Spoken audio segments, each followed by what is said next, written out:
This is John Paul Rai. I'm coming to you from Tokyo, Japan, and today I want to go over this tweet by Mark Hamill. And the thing is, it's been a bumpy road with Mark Hamill, and it'll never be the same because I've got some grievances about his constant political tweeting. However, I will always support him when he supports the original Star Wars and especially Luke Skywalker, which is the case here.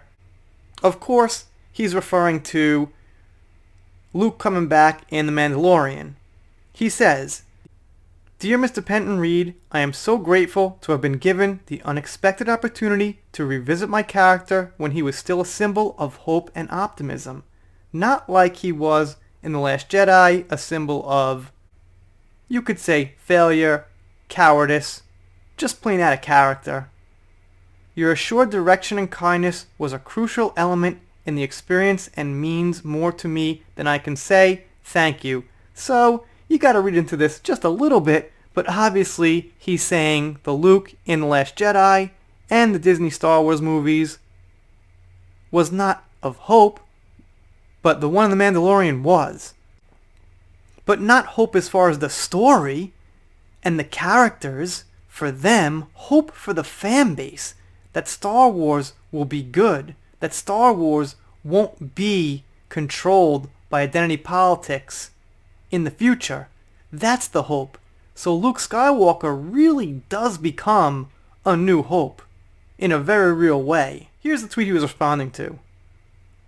"When I was a kid, this photo hung on my bedroom wall. Star Wars and Luke Skywalker in particular meant a great deal to me. Some things never change. It was an honor and a dream come true to work with you on The Mandalorian. Thank you." But, of course, there are fans out there, and I think younger fans, no offense to anybody, but you just don't see as many people who grew up with Star Wars saying things like some of these people say, and one of them said, "I'm glad you didn't get your hero." So if you say something like, "I'm glad you didn't get your hero," you do not understand. In my opinion, he was a symbol of hope when he defeated an entire army and defended the flame without any violence. And the guy's got quite a few likes on this thing, but we get a response from Kamran Pasha, who's kind of, you could say, a Twitter friend of mine. "Jake Skywalker didn't defeat any army. He died projecting himself to a pretend fight, and the resistance was still trapped in the cave afterwards.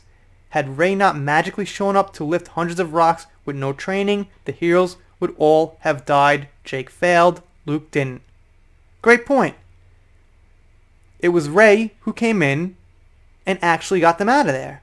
So without Rey, Luke actually didn't do anything, and he didn't actually defeat anyone. He was just a decoy for about 15 to 30 minutes, whatever it was. So, Michael K., gotta give you a thumbs down on that. Even though Twitter's got no thumbs down, this video has thumbs down. So Adam says, "Return of the Jedi was literally the first movie I ever saw in the cinema. It started my lifelong love with movies and will always hold a very special place in my heart. Luke Skywalker is a huge part of that sacred memory to me. Thank you so much, Mark, for portraying him again." And Final Death Star says, "Same here. It was the first movie I saw in the theaters as a kid. It had the same effect." And yeah, it was that or the Temple of Doom for me, whichever came out first. Can't remember. I think it was Return of the Jedi, though. And shout out to Final Death Star, by the way.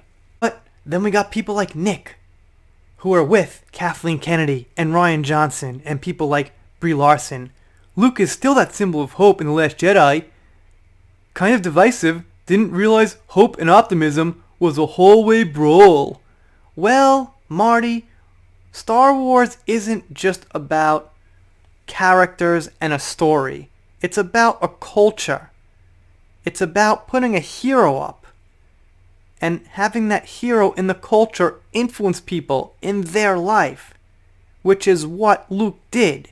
And when you take that hero and say, he became a coward, he needs Rey's help now, and who the fuck is Rey, by the way, and he almost killed his nephew, that really undermines the original purpose of having a hero for the culture and the society.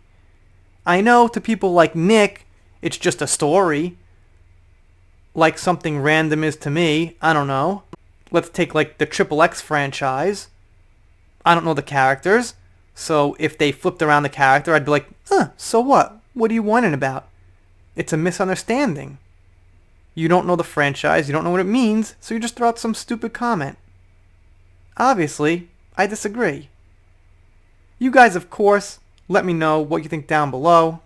I think, in this case, Mark Hamill's doing the right thing by pointing out that this new Luke, or I should say the return of Luke in The Mandalorian, is in fact a symbol of hope that Star Wars will get better than its current form of wokeness, identity politics, and just plain bad story writing.